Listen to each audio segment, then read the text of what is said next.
পহেলা বৈশাখে প্রতি বছর একটা অশান্তির মধ্যে দিয়ে যাইতে হয়। যেমন ঈদের আগে দোকানদাররা একটা চাপের মধ্যে থাকে কাস্টমারদের, তেমনি একটা হাজবেন্ড বা বয়ফ্রেন্ড একটা মানসিক চাপে থাকে তার বউ বা গার্লফ্রেন্ডের কাছে। এমনই একটা গার্লফ্রেন্ড যখন তার বয়ফ্রেন্ডকে পহেলা বৈশাখ নিয়ে কথা বলে তখন, জান একটু আসো না, কথা আছে। বলো। আচ্ছা বলো তো, কোন শাড়িটা সুন্দর, এইটা না ওইটা?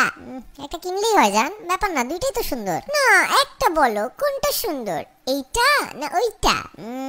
দুইটাই তো সুন্দর মনে হইতেছে, এইটা একটু বেশি সুন্দর, এইটা নাও। কিন্তু আমার তো ওইটা পছন্দ হয়েছে, ওইটা তোমার ভালো লাগে নাই?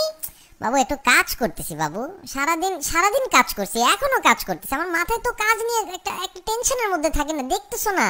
তোমার যেটা ভালো লাগে সেটা নাও, জিজ্ঞেস করছো বলে দিছি। কিন্তু তুমি যেটা বলছো ওইটার তো দাম বেশি, আর আমি যেটা পছন্দ করতেছি এটা ওইটার থেকে একটু কম দাম। আরে বাবা যত দামই হোক নাও না বাবু, ভালো লাগলেই নাও, দাম দিয়ে কি, যেটা ভালো লাগে ওইটা নাও। বলো না কোনটা নিব, এমন করো কেন? এই তোমার সমস্যাটা কি? 2 দিন আগে জিজ্ঞেস করলে দেশি মুরগি কিনবো না ফার্মের মুরগি, তোমার বললাম ভাই তুমি ফার্মের মুরগি কিনো, তুমি গিয়ে কিনে আনলা 4টা দেশি মুরগি 4টা ফার্মের মুরগি, ইচ্ছাটা তো তোমারই পূরণ হইলো তাই না?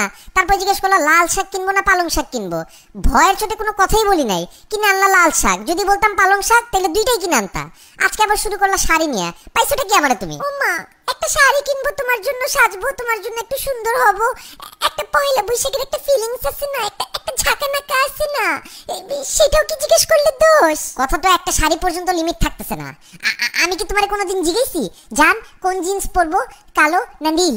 জান কোন টি শার্ট পরবো, হাফাতা না ফুলাতা? জান কোন জুতা পরবো, এইটা পরবো না ওইটা পরবো? জিজ্ঞেসি তোমারে কোনোদিন? ভালোবাসি দেখেই তো জিজ্ঞেস করি তোমাকে, এমন করো কেন? জান জিজ্ঞেস করার তো একটা লিমিট থাকে জান, তুমি তো এই লিমিটের গোষ্ঠী উদ্ধার করে ফেলছো। আমি তো ফোন কিনছিলাম কাজের জন্য, কিন্তু আমার মোবাইলটাকে তুমি একটা দোকান বানাই দিছো।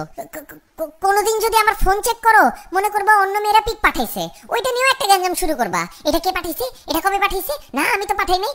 এত পিক পাঠাইছো তোমার নিজেরও তো মনে থাকবে না কোন পিক তুমি দিছো। আমার লাইফটাতে তো একটা দোকান বাজার বানাই দিতেছো তুমি। এত সিম্পল একটা ব্যাপারকে এত বড় করতেছো তুমি। 2টা শাড়ির কথাই তো জিজ্ঞেস করছি। তোমার কাছে সিম্পল লাগতে পারে জান, আমার কাছে তো সিম্পল লাগতেছে না। তোমার কাছে 2টা শাড়ি, আমার কাছে তো 2 কোটি শাড়ির সমান লাগতেছে। বলতেছি এটা কেন, তুমি বলতেছো ওইটা কেন না। তখন যখন বলি ওইটা কেন, তুমি বলতেছো এইটা কেন না। মানে শাড়ির মধ্যে তো হাজার ধরন দেখো তুমি একটা শাড়ির মধ্যে।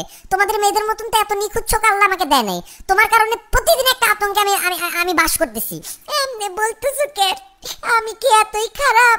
তোমার জন্যই তো সাজি। কিসের এত আতঙ্ক? কিসের আতঙ্ক মানে?